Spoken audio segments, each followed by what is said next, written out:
কাপড় পরে আইছস? হ্যাঁ ওঠ। কিন্তু বসে রয়েছে আবার এই আবার এসব শার্ট প্যান্ট পরা বদলার দরকার নাই, আবার দরকার লুঙ্গি গামছা পরা বদলা। পোশাক আশাকের সমস্যাটা কি আমি এটা বুঝতে পারছি না। শুনেন, আমার ছোটবেলা থেকেই আমি এরকম একটু পোশাক আশাকের ব্যাপারে সচেতন, সবসময় ফিটফাট থাকি।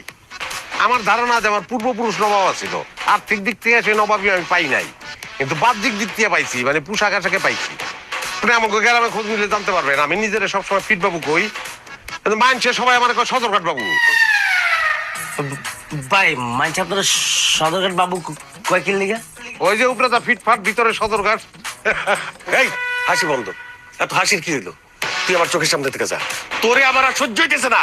যা কইতেছি, তোর এইসব পোশাক পরা বাবু মার্কা কামলা আমার দরকার নাই, আমার দরকার লুঙ্গি গামছা পরা কামলা। আছে আছে আছে আছে, এই যে দেখেন চাচা, এই যে এটার ভিতরে যে লুঙ্গি আছে, এই যে গামছা, এই যে লুঙ্গি, আমি এই লুঙ্গি গামছা পরে কাজ করি, কাজের পোশাক।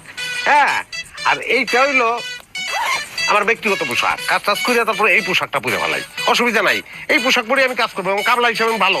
আমি এক কোপে যে পরিমাণ মাটি উঠাইতে পারি, আপনার 5 জন কামলা ওই মাটি বহন করতে পারবো না। রে তোর চাপাবাজি বন্ধ কর, ভাল লাগতেছে না কইতেছি না।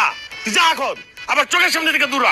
কাকা কেরামে কিন্তু বদলার অভাব পড়ছে, বড়টা রেখে দেন কামেলা।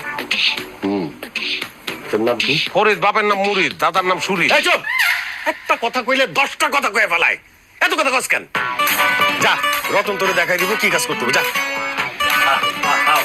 এই, এই, নিয়ে যাও, রাস্তা নিয়ে যাও।